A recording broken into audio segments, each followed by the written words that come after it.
तो एटम्स पढ़ लेने के बाद today we will study about this chapter, this topic that is molecules. ठीक है, तो मॉलिक्यूल्स के बारे में आप लोग पहले से भी कुछ ना कुछ जानते होंगे। कुछ बताओ मॉलिक्यूल्स के बारे में, क्या क्या मालूम है आपको,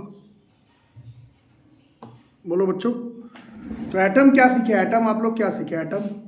एटम था एलिमेंट का सबसे स्मॉलेस्ट भाग जो कि केमिकल रिएक्शन में टेक पार्ट कर सके, था ना। तो अब नेक्स्ट टॉपिक है मॉलिक्यूल। तो ध्यान से अगर आप लोग समझते हैं तो ये आपको अभी क्या अभी क्लियर हो जाएगा। डेफिनेशन क्या करें, it is defined as group of, यहाँ पर ध्यान से देखो यहीं पर है, इसमें हिंट बोलो चाहे डेफिनेशन बोलो, यहीं पर आपको मिल जाएगा टेक्निक। दिस इज टू और मोर एटम्स, एक एटम नहीं, टू और मोर एटम्स। और सेकंड चैप्टर आप लोग पढ़े थे is matter around us pure, उसमें आपको बताया गया था दो या दो से ज्यादा एटम का तो बना हुआ है but chemically combined together, chemically bonded together. ऐसे नहीं है कि बस दो चीज को लिया और हाथ से फिजिकली मिला दिए, वैसे नहीं। दो या दो से ज्यादा एटम जो कि केमिकली बॉन्डेड टुगेदर होगा, जिसके बीच में आपस में अट्रैक्टिव फोर्सेस लगेंगे, जिसके बारे में 9th 10th 11th में बहुत सारे टाइप का पढ़ेंगे, जिसको बॉन्डिंग हम लोग, आप लोग शायद नाम सुने होंगे, नहीं भी सुने तो कोई बात नहीं। It is defined as group of two और more atoms that are chemically bonded together या फिर chemically combined together, that is tightly held together by attractive forces. उससे जो सब्सटेंस बनता है उसको हम लोग मॉलिक्यूल कहते हैं। ठीक है, दूसरा डेफिनेशन भी है, कल आप लोग पढ़े थे। It is defined as smallest particle of an element. तो सिर्फ यहां तक बोले तो इसको एटम भी बोल सकते हैं, बट आगे और a compound that is capable of an independent existence. ये और अ कंपाउंड मिटा दूं अगर इसमें से तो ये एटम का डेफिनेशन हो जाएगा। But it is defined as the smallest particle of an element या फिर compound that is capable of an independent existence and shows all the properties of that substance. ठीक है, अभी नहीं समझ आ रहा होगा, अभी एग्जांपल समझ में आएगा। फिलहाल इसका एक और डेफिनेशन या फिर एक और थिंग्स टू रिमेंबर है, एटम्स ऑफ सेम एलिमेंट और different elements can join together to form molecules. ठीक है, कुछ भी अगर समझ में नहीं है तो ध्यान से सुनना, समझना और बताना। कल आप लोग एटम के बारे में पढ़े थे, जैसे ये क्या है, ये सोडियम क्या है, this is atom of an element sodium, है ना। ये क्या है, दिस इज हाइड्रोजन का एटम। ये क्या है, ये है ऑक्सीजन का एक एटम। बट आप लोग क्लास 9th में है, टर्म 2 पढ़ रहे हैं।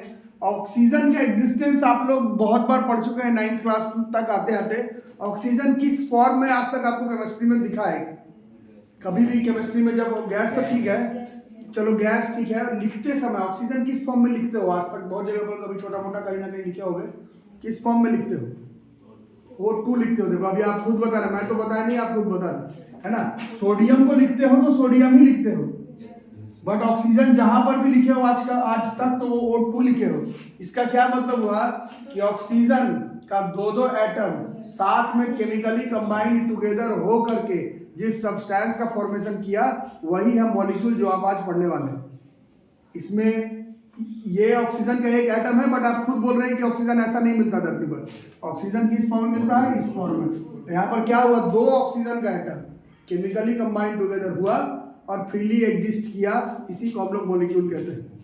कुछ भी समझ में आ रहा है या नहीं आ रहा? ठीक है, तो इसके बारे में तो आप लोग बता रहे हैं। हाइड्रोजन को भी अगर आप याद करेंगे तो आज तक आप सब जगह पर H2 ही लिखे हैं। क्लोरीन, फ्लोरीन, ब्रोमीन गैस, ये सब गैस के बारे में जब हम लोग लिखते हैं तो ये हम लोग इसी फॉर्म में ही लिखते हैं, है ना, इन सब फॉर्म में। बोलो कोई दिक्कत?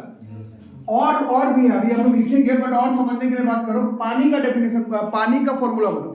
ये तो सबको ही मालूम है। अब यहाँ पर देखो क्या हुआ, आप लोग खुद ही बताएंगे इसमें क्या क्या हो रहा है। इसमें यहाँ पर दो हाइड्रोजन का एटम और एक ऑक्सीजन का एटम केमिकली कंबाइंड टुगेदर होकर के एक मॉलिक्यूल ऑफ वाटर से पहले पिछले चैप्टर में पढ़े थे, is matter around us pure. H2O is a compound का सबसे छोटा पार्टिकल। ये जो है वो मॉलिक्यूल ऑफ अ कंपाउंड हो गई। कुछ समझ में आया या फिर, है ना। ये स्टार्टिंग में ही बताया गया था कि जैसा अगर ये सोडियम एलिमेंट है तो जो इसका सबसे छोटा पार्टिकल होगा वो उसी सोडियम एलिमेंट का एक एटम होगा। उसी तरह से एक रूम में पूरा पानी भर दो, पानी तो पानी है, दैट इज H2O, बट उस सारे H2O का, H2O मॉलिक्यूल नहीं है, H2O कंपाउंड है, बट उसका जो सबसे स्मॉलेस्ट पार्टिकल होगा वो भी किस फॉर्म में मिलेगा? वो भी H2O के फॉर्म में मिलेगा। वो जो है वो मॉलिक्यूल ऑफ अ कंपाउंड है। तो मॉलिक्यूल ऑफ एन एलिमेंट भी हो सकता है। ये सब कितने एलिमेंट का बना हुआ? एलिमेंट। ऐसे आंसर नहीं देना आप, 9th क्लास के टर्म 2 में है, ऐसे बोलते रहने पर काम नहीं चलेगा। इसमें 2 एटम है, मैं पूछ रहा हूँ एलिमेंट का संख्या कितना? ऊपर वाले में एक ही है, ऊपर वाले में एक ही एलिमेंट का आप मॉलिक्यूल देख रहे हैं, और नीचे वाले पर आप 2 या कुछ भी, ये सब कंपाउंड है एक्चुअली में, दीज ऑल आर कंपाउंड। आप लोग बहुत सारे कंपाउंड का नाम जानते हैं, तो ये सब मॉलिक्यूल ऑफ अ कंपाउंड है, यही डेफिनेशन लिखवाया गया है। It is defined as group of 2 और more atoms that are chemically bonded together, tightly held together by attractive forces. ये पहला डेफिनेशन हो गया। दूसरा नंबर, ये स्मॉलेस्ट पार्टिकल है, एक एलिमेंट का भी हो सकता है, जैसे ऑक्सीजन एक एलिमेंट है, इसका सबसे छोटा तो एटम है, बट O2 के फॉर्म में एग्जिस्ट करेगा, तो ये मॉलिक्यूल है। ऑक्सीजन गैस, आप लोग अभी बोल रहे थे कि ऑक्सीजन गैस के बारे में सुने हैं, तो ऑक्सीजन गैस का जो सबसे स्मॉलेस्ट पार्टिकल है जो एग्जिस्ट करता है, वो ऑक्सीजन का एटम नहीं है, वो ऑक्सीजन का मॉलिक्यूल है, वो O2 के फॉर्म में ही एग्जिस्ट करता है। ठीक है, वैसे ही पानी कंपाउंड है। ये सब जो सामने डेफिनेशन लिखाया गया है, ये एग्जाम्पल लिखाया गया है, ये सब केमिकल कंपाउंड है। बट इन केमिकल कंपाउंड का भी जो सबसे स्मॉलेस्ट पार्टिकल होगा वो तो मॉलिक्यूल कहलाएगा। अगर वो एक ही एलिमेंट का है तो उसको मॉलिक्यूल ऑफ एन एलिमेंट कहेंगे, और एक से ज्यादा एलिमेंट का बना हुआ है तो उसको मॉलिक्यूल ऑफ अ कंपाउंड कहेंगे। यही चीज ऊपर लिखा हुआ है। एटम सेम एलिमेंट का भी हो सकता है, डिफरेंट एलिमेंट का भी हो सकता है, जॉइन टुगेदर होगा, मॉलिक्यूल का फॉर्मेशन करेगा। कोई मॉलिक्यूल और कंपाउंड के बीच में डिफरेंस बिटवीन पूछे तो बता दोगे क्या? अंतर उतना ही है जितना एटम और एलिमेंट के बीच में है। जैसे सोडियम क्या है, Na, तो कोई पूछेगा रैंडम तो क्या बोलोगे कि सोडियम तो एलिमेंट का नाम है, बट उस सोडियम एलिमेंट का जो सबसे स्मॉलेस्ट पार्टिकल होगा वो सोडियम का एटम है। उसी तरह से वाटर क्या है, कोई तुमसे पूछे तो आंसर मॉलिक्यूल नहीं होगा, water is a compound, chapter 2 में पढ़े थे। बट उस वाटर का तो सबसे स्मॉलेस्ट पार्टिकल होगा जो कि फ्रीली एग्जिस्ट करता है, इंडिपेंडेंटली एग्जिस्ट करता हो, वो मॉलिक्यूल ऑफ वाटर कहलाएगा, जिसको कि हम लोग मॉलिक्यूल ऑफ अ कंपाउंड कहते हैं। तो मॉलिक्यूल और कंपाउंड के बीच में ऐसा कोई डिफरेंस बिटवीन नहीं है। डिफरेंस बिटवीन जब भी पूछा जाता है टर्म 2 में, टर्म 1 में आप लोग पढ़े थे, डिफरेंस बिटवीन कभी भी मॉलिक्यूल और कंपाउंड को तुमसे नहीं पूछा जाता। पिछले चैप्टर में आप पढ़े थे डिफरेंस बिटवीन, तो हम लोग अगर करते हैं तो वहां पर आप कंपाउंड एंड मिक्सचर के बीच में आप लोग डेफिनेशन या फिर डिफरेंस बिटवीन करते हैं। मॉलिक्यूल और कंपाउंड में कोई डिफरेंस नहीं है, उसी कंपाउंड का जो सबसे स्मॉलेस्ट पार्टिकल है वो मॉलिक्यूल है, इतने से का अंतर है। और वो मॉलिक्यूल जरूरी नहीं है कि अलग अलग एटम का ही बना हुआ रहे, वो सेम एटम का भी बना हुआ रह सकता है। ठीक है, ये सब हम लोग लिखने वाले हैं, इसलिए पहले डेफिनेशन को क्लियर कर लेंगे। ग्रुप है कितने एटम का? 2 या फिर 2 से ज्यादा एटम। कैसे? हाथ से नहीं जोड़ना है, केमिकली बॉन्डेड टुगेदर होना चाहिए, tightly held together by attractive forces. कैसे डेफिनेशन होगा? स्मॉलेस्ट पार्टिकल है, एक एलिमेंट का भी हो सकता है, एक कंपाउंड का भी हो सकता है, that is capable of an independent existence and shows all the properties of that substance. अभी आप बता रहे थे ऑक्सीजन हमें गैस के फॉर्म में सुनाई दिया है आज तक, तो वो जो ऑक्सीजन जो तुम गैस के फॉर्म में देखते हो, सुनते हो, जानते हो, उसका जो सबसे स्मॉलेस्ट पार्टिकल है वो ऑक्सीजन का एटम नहीं है, वो एक्चुअली में ऑक्सीजन का मॉलिक्यूल है। O2 के फॉर्म में ही सबसे छोटा ऑक्सीजन आपको मेरे को पता है या फिर जानते हैं हम लोग। ठीक है, और नीचे लिखा हुआ एटम्स ऑफ सेम एलिमेंट का भी हो सकता है, डिफरेंट एलिमेंट का भी हो सकता है, can join together to form molecules. ठीक है, तो अभी हम लोग टाइप्स ऑफ मॉलिक्यूल लिखेंगे तो क्या देखेंगे? मॉलिक्यूल 2 तरह का हो सकता है, इसी में दिख रहा है, या तो वो एक ही एलिमेंट का मॉलिक्यूल हो जो कि ऊपर वाला एग्जांपल है, या फिर अलग अलग एलिमेंट का मॉलिक्यूल होगा। ठीक है, तो इसको हम लोग मॉलिक्यूल ऑफ एन एलिमेंट कहेंगे, इसको हम लोग मॉलिक्यूल ऑफ अ कंपाउंड कहेंगे। फिर से बताऊं क्या क्या समझ में? ठीक है, तो कंपाउंड और मॉलिक्यूल के बीच में डिफरेंस बिटवीन जान करके रखना है ना। एक कंपाउंड का जो सबसे स्मॉलेस्ट पार्टिकल होगा वो होगा मॉलिक्यूल, एलिमेंट का सबसे स्मॉलेस्ट पार्टिकल जो है दैट इज एटम। तो 10 बार अभी एग्जांपल में आप लोग टॉपिक देख रहे हैं कि मॉलिक्यूल जो है वो जरूरी नहीं है कि एक ही एलिमेंट का हो, अलग अलग एलिमेंट का भी हो सकता है, जिसको कि अगर एक एलिमेंट का होगा तो उसको हम लोग मॉलिक्यूल ऑफ एन एलिमेंट कहेंगे, और अगर एक से ज्यादा एलिमेंट का बना हुआ रहेगा तो उसको मॉलिक्यूल ऑफ अ कंपाउंड कहेंगे। यही डेफिनेशन में अंतर है ना। बचपन से हमें सिर्फ कंपाउंड मालूम था, बचपन से नहीं, मतलब टर्म 1 में भी, बट ये देखो molecule of a compound actual शब्द है बोलने का, है ना। लिखेंगे तो अभी, बट पहले आप लोग थोड़ा नाम कंफर्म करो। जैसे ये क्या है, कोई तुमसे पूछेगा तो ये क्या है, दिस इज क्या है, इसको क्या लिखोगे? This represents oxygen. ऐसे नहीं, पूरा बोलो, दिस पूरा बोलो, एटम नहीं है, ठीक से बोलो। एक एटम का तो बोलो ना, it represents 1 atom of oxygen element. और ये अगर ऐसे लिखा हुआ है तो it represents molecule of an oxygen gas, या फिर मॉलिक्यूल ऑफ ऑक्सीजन, या फिर 2 atoms of oxygen combined together to form a molecule. समझ आ रहा है? ये क्या है?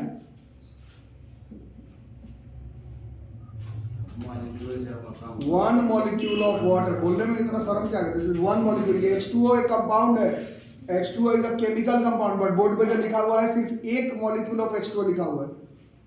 समझ आ रहा है? यहीं पर अगर मैं 70,000 लिख दूं तो इसका क्या मतलब हुआ? इसका मतलब क्या हो गया? This is 70,000 molecules of water. इसका मतलब यही है।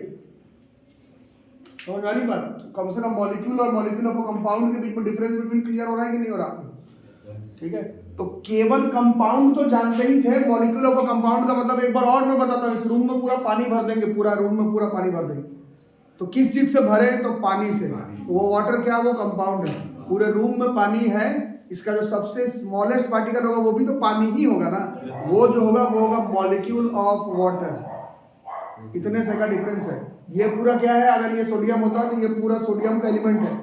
इसका जो सबसे स्मॉलेस्ट पार्टिकल होता है वो एटम ऑफ सोडियम एलिमेंट होता है। पूरे कप में पानी भरा हुआ है, पूरा जो पानी है वो कंपाउंड है। वाटर पे पूछेगा क्या है? This is a compound whose name is water. But उस पूरे कंपाउंड में, उस कप में जो पानी भरा है उसका जो सबसे स्मॉलेस्ट पार्टिकल होगा वो वाटर का मॉलिक्यूल होगा। एक मॉलिक्यूल ऑफ अ कंपाउंड। तो मॉलिक्यूल एक एलिमेंट का भी होता है और मॉलिक्यूल एक से ज्यादा एलिमेंट का भी होता है। उसी के बारे में हम लोग टॉपिक में डिस्कशन करेंगे। पहला टॉपिक है इसमें मॉलिक्यूल ऑफ एलिमेंट।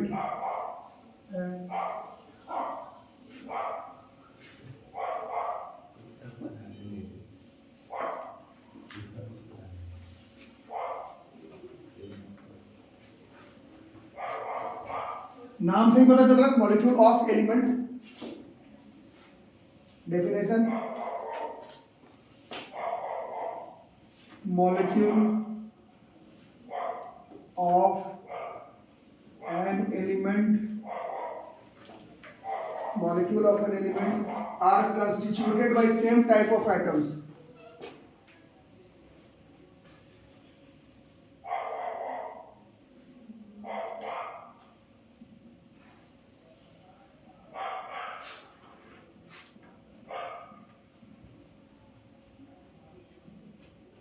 ठीक है, नाम से पता चल रहा है एक ही एलिमेंट का मॉलिक्यूल है तो उसमें एटम्स कैसा होगा? बिल्कुल same. Molecule of an atom are constituted by same kinds of atoms.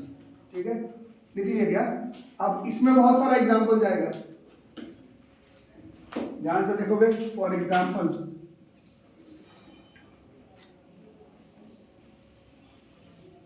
ध्यान से देखना, मॉलिक्यूल ऑफ एन एलिमेंट लिखा हुआ। ठीक है, तो कुछ इन गैसेस के बारे में आप लोग सुने होंगे पहले। Helium, neon, argon. पूरा नाम लिखूं कि समझ जाओगे? हीलियम है, नियॉन है, आर्गन है। ये पहला टाइप का एग्जांपल है। इसमें देखो, ये हीलियम क्या है? हीलियम किस फॉर्म में सुने हो? गैस के फॉर्म में, खुद ही बोल रहे हो। बट इसमें देखो, इसमें कितना एटम आपस में कंबाइन टुगेदर है? He लिखा हुआ है, एक ही हुआ नहीं। अरे कुछ आ रहा है समझ में? और जो दूसरा गैस जिसके बारे में अभी आप नाम बता रहे थे, O2, N2, H2, fluorine, chlorine, bromine, iodine etcetera, ये सब है क्या? ये देखो, ये मॉलिक्यूल और टॉपिक क्या लिख रहे हो? Molecule of an element. एक ही एलिमेंट का है, फिर भी इसमें अलग अलग कैटेगराइजेशन है। इसमें एक ही एटम जुड़ा हुआ है, इसमें दो दो जुड़ा हुआ है। इस गैस के बारे में भी नाम सुने होंगे, जो आप 7-6 एसएसटी में पढ़े होंगे। ओजोन लेयर में जो गैस होता है, ओजोन गैस, नाम सुने हो कभी? दिस इज O3, इसको हम लोग ओजोन गैस कहते हैं। ओजोन का मॉलिक्यूल है।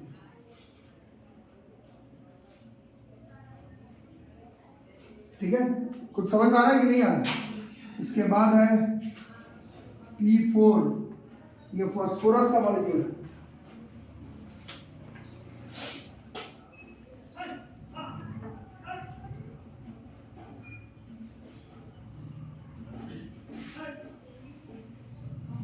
और एक है S8, ये सल्फर का मॉलिक्यूल।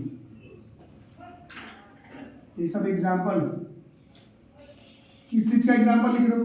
मॉलिक्यूल का एग्जांपल नहीं लिख रहे। मॉलिक्यूल ऑफ एन एलिमेंट, नाम से पता चल रहा है इसमें कितना एलिमेंट है। सब में एलिमेंट तो सब में एक ही है, बट इसमें अगर एटम का संख्या गिनने जाओगे तो इसमें एक ही एटम है।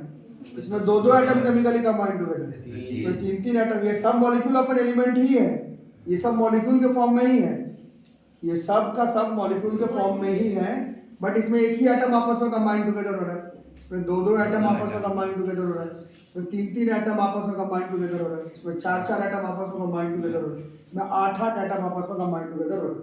इन सब का नाम भी है इसमें, क्योंकि एक एक एटम जा रहा है इसको हम लोग मोनो एटॉमिक कहते हैं। क्या कहते हैं हम लोग इसको? Mono atomic. इसमें दो दो है, हम लोग कहते हैं डाई एटॉमिक। जब तक साइंस के साथ जुड़े हुए रहोगे तब तक ये बात याद रखना कि ज्यादातर जो फेमस गैस है जिसके बारे में आपको मालूम है, hydrogen, nitrogen, chlorine, chlorine, bromine, iodine, ये सब डाई एटॉमिक गैसेस होता है। ठीक है, सबको आ रहा है समझ में? और ये वाला जो है helium, neon, argon, krypton, radon, तो क्रिप्टॉन रेडॉन तो आपको सुनाई नहीं देगा, सुनाई देगा केमिस्ट्री के क्लास में। हीलियम, आर्गन, नियॉन, ये सब मोनो एटॉमिक गैसेस है। गैस है मतलब मॉलिक्यूल के फॉर्म में है, बट एक एक एटम ही आपस में केमिकली कंबाइंड हुए। ठीक है, और ज्यादातर जो फेमस गैसेस है वो दो के फॉर्म में, और बाकी जितना भी लिखा हुआ है ये सब एक्सेप्शन है, ये जीवन भर आपको याद करना है। जैसे कभी भी एग्जाम में ट्राई एटॉमिक गैस मॉलिक्यूल का एग्जांपल आएगा तो ओजोन ही लिखना है आपको। समझ में आ रहा है सबको? ऊपर वाले में तो बहुत सारे एग्जांपल है, बट ट्राई एटॉमिक का जब तक साइंस के साथ कनेक्ट रहोगे कभी भी एग्जांपल पूछा जाएगा तो आंसर में ओजोन ही जाएगा। ठीक है, एक ही है आपके क्लास के हिसाब से। ये है हमारा चार वाला, दिस इज टेट्रा एटॉमिक। ठीक है, और ये आठ ऑक्टा एटॉमिक कहते हैं। एनसीईआरटी में पॉली एटॉमिक लिखा हुआ है, जैसे आप लोग पॉलीगॉन में पढ़ते हैं, बट आठ दिख रहा है इसलिए इसको ऑक्टा एटॉमिक लिख दे रहे हैं, बट पॉली एटॉमिक भी चलेगा।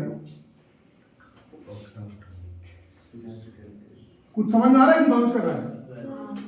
तो अब यहाँ पर एक डेफिनेशन भी खुल जाता है। टॉपिक तो लिख रहे थे molecule of an element, but बीच में एक डेफिनेशन भी आता है जो कि आप लोग समझ गए होंगे। इसमें कितने एटम आपस में केमिकली कंबाइंड टुगेदर था? एक। इसमें कितना था? दो। इसमें कितना था? तीन। इसमें कितना था? चार। इसमें कितना था? आठ। ये जो 4, 8, 3, 2, 1 बोल रहे हो, इसी को हम लोग एटोमिसिटी बोलते हैं। ये आता ही एग्जाम में लिखने के लिए।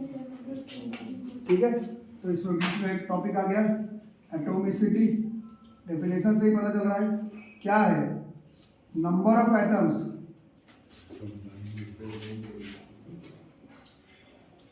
प्रेजेंट इन एलिमेंट, नहीं molecule. Number of atoms present in molecule of an element. Number of atoms present in molecule, लेकिन कौन सा टॉपिक पढ़ रहे हो? मॉलिक्यूल ऑफ एन एलिमेंट पढ़ रहे हो। मॉलिक्यूल ऑफ एन एलिमेंट में एक ही एलिमेंट का जो मॉलिक्यूल होगा, ये सब एक ही एलिमेंट का है ना। इसमें सिर्फ हीलियम ही ना था, इसमें एलिमेंट का नाम तो ऑक्सीजन ही ना था, इसमें एलिमेंट का नाम ऑक्सीजन ही ना था, इसमें ऑक्सीजन का नाम फॉस्फोरस ही तो था, इसमें एलिमेंट का नाम सल्फर ही तो था।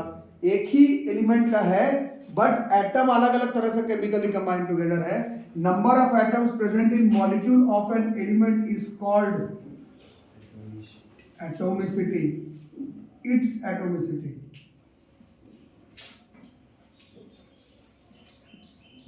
आ रहा समझ में? जैसे एग्जाम में सीधा अगर पूछा जाए कैलकुलेट या फिर फाइंड या राइट द एटोमिसिटी ऑफ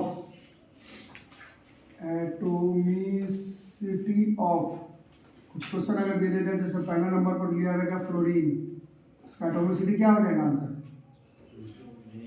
भाई दो, कुछ भी बोल रहे हैं, सुबह सुबह है। दूसरा नंबर अगर कुछ ओजोन का पूछा जाए 3, अगर फॉस्फोरस का पूछा जाए 4,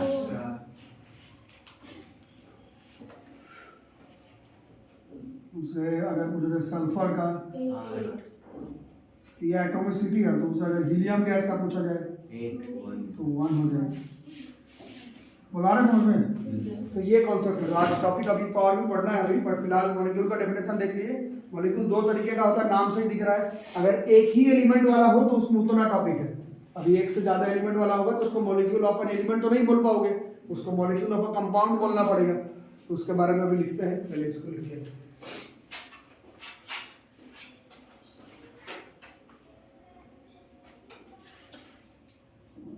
तो देख ही लिए मॉलिक्यूल ऑफ एन एलिमेंट के बाद समझ ही रहे हो नेक्स्ट टॉपिक क्या जाने वाला है। एक ही एलिमेंट का होगा तो वो मॉलिक्यूल ऑफ एन एलिमेंट है, और एक से ज्यादा एलिमेंट का होगा तो वो मॉलिक्यूल ऑफ अ कंपाउंड है।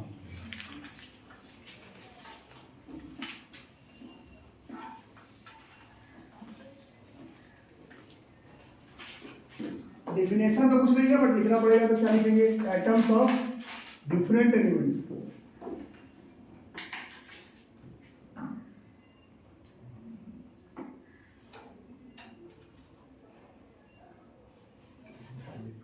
Atoms of different elements joined together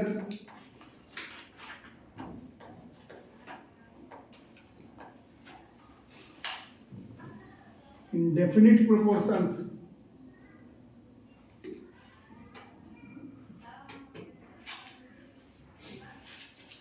by mass, या भी लिखे थे ना, उनका लॉ था, फ्रॉस्ट का लॉ था और डाल्टन के लॉ में भी था, in definite proportions to form. ये चाहो तो ये तुम कंपाउंड का डेफिनेशन बोल दो, बट कंपाउंड का जो सबसे स्मॉलेस्ट पार्टिकल है उसको कहेंगे हम लोग मॉलिक्यूल ऑफ अ कंपाउंड। ठीक है, समझ आ रहा है? फॉर एग्जाम्पल ये नहीं है मॉलिक्यूल ऑफ अ कंपाउंड, ये तो 5 मॉलिक्यूल हो गए, है ना। ये है H2O, atoms of different element, ये था ना डिफरेंट एलिमेंट का, और ये जॉइन टुगेदर हुआ है। बट पीछे हम लोग फ्रॉस्ट का लॉ भी पढ़े हैं और डाल्टन का थ्योरी भी पढ़े हैं, उसमें आपको ये बताया गया है कि ऐसे ही कुछ भी नहीं फॉर्म हो जाता है। ये जब कंपाउंड का फॉर्मेशन बनता है, उसका सबसे छोटा मॉलिक्यूल ऑफ अ कंपाउंड का फॉर्मेशन होगा, तो जो एलिमेंट जुड़ेगा उसके मास का रेशियो हमेशा कांस्टेंट होगा। अभी से 3 दिन पहले जब यही टॉपिक हम लोग फ्रॉस्ट के लॉ में जब हम लोग पढ़े थे, तो उस समय हमें मास का वैल्यू याद नहीं था, बट कल के क्लास में तो आपको सिखाया गया है, कल के क्लास में आपको मास निकालना बताया गया है कैसे निकालते हैं, है ना। तो अब हम लोग ऐसे तो इसका तो आपको याद ही है, फिलहाल एग्जांपल ही लिख दिया जाए। These all are our examples of molecule of a compound.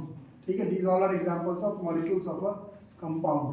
ठीक, जैसे मास का रेशियो याद किए थे, फॉर एग्जाम्पल मास का रेशियो कितना हो गया, हाइड्रोजन एंड ऑक्सीजन, ऐसा नहीं कि कुछ भी कंबाइन कर दिया, hydrogen and oxygen combine together in ratio of, कितना था इसका, खैर शुरुआत में जब 1:8 लिखे तो उस समय तो हमें मास मालूम भी नहीं था, बट परसों तो हम लोग लिखे, कल की क्लास में आपको बताया गया है। हाइड्रोजन का एटॉमिक मास आप लोग देखे थे 1 था, तो 2 है तो 2 हो गया। ऑक्सीजन का कल लिखवाया गया था आपको 16 था, तो ये 1:8 by mass to form molecule of water, है ना। और क्या कहता है कार्बन डाइऑक्साइड का, कार्बन एंड ऑक्सीजन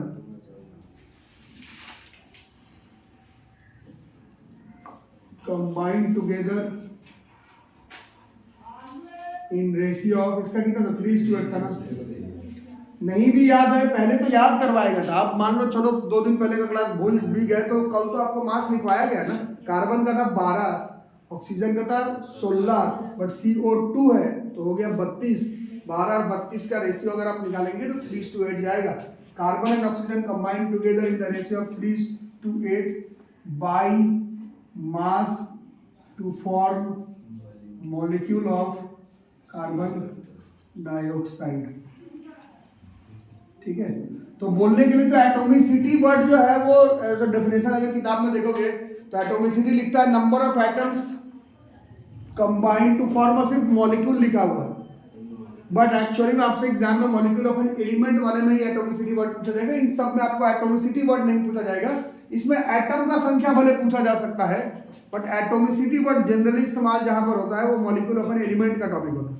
ठीक है, बट किताब में आपका सिर्फ लिखा हुआ number of atoms to form बस मॉलिक्यूल लिखा हुआ है, बट एटॉमिसिटी वर्ड जब भी पूछा जाएगा तो मॉलिक्यूल ऑफ एन एलिमेंट पर ही पूछा जाएगा।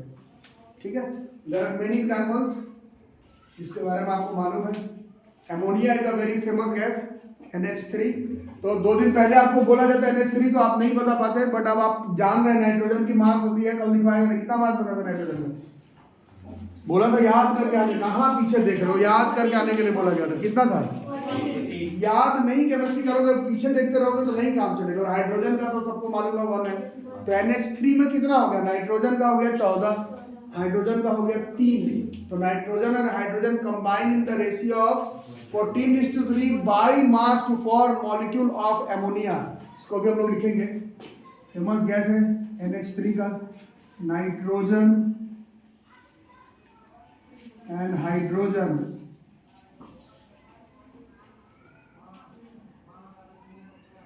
Combine together in ratio of NH3 है 14:3 by mass to form molecule of compound का नाम है NH3। ठीक है, ये सब बातें हो। ठीक, तो मॉलिक्यूल के बारे में और कुछ बताऊं कि समझ में आ गया? कोई पूछेगा तो बताना। मॉलिक्यूल क्या है? सबसे स्मॉलेस्ट पार्ट है किसका? सिर्फ अगर एलिमेंट का ही बोल रहे हो तो एटम से ही काम चल जाता, बट कंपाउंड का भी हो सकता है, इसलिए यहाँ पर वर्ड घुसेगा मॉलिक्यूल। ठीक है, और वो दो तरीके का आप पढ़ेंगे, मॉलिक्यूल ऑफ एन एलिमेंट और मॉलिक्यूल ऑफ अ कंपाउंड। और आप देखें कि सिर्फ एटम से काम क्यों नहीं चलेगा, क्योंकि आप अभी देखें मॉलिक्यूल ऑफ एन एलिमेंट भी बोलते हो तो भी एटम से काम नहीं चलेगा, क्योंकि आप हाइड्रोजन में देखें, ऑक्सीजन में देखें, फ्लोरीन में देखें, इसमें एटम भी बोलने पर काम नहीं चलता, क्योंकि इसमें दो एटम कंबाइन टुगेदर है। तो कोई अगर आपसे बोल दे कि मॉलिक्यूल ऑफ एन एलिमेंट ही बोल रहे हो तो चलो एटम ही लिख के काम चला लो, बट वो नहीं काम चलेगा, है ना। मतलब एटम से वो काम नहीं चलेगा, वो मॉलिक्यूल ही कहलाएगा। ठीक, तो ये सब टॉपिक है, ध्यान से देखना समझना। ये हो गया मॉलिक्यूल ऑफ कंपाउंड। कल इसमें एनसीईआरटी में तो टॉपिक आपका व्हाट इज एन आयन अगला पढ़ना है। बट आयन का कॉन्सेप्ट पढ़ने के लिए आप लोगों को कल एक होमवर्क दिया गया था, वो दोबारा से आपका होमवर्क रहेगा। 1 से 20 का एटॉमिक नंबर और 1 से 20 का एटॉमिक मास आपको याद करना पड़ेगा। चैप्टर थोड़ा गोलमोल कर दिया। आयन का कॉन्सेप्ट एक्चुअली में चैप्टर 4 से उठाया गया है, बट टॉपिक अभी दिया हुआ है तो आपको तो अभी का अभी पढ़ना पड़ेगा। तो कल कम से कम 1 से 20 का एटॉमिक नंबर और 1 से 20 का एटॉमिक मास जरूर याद करके आएंगे।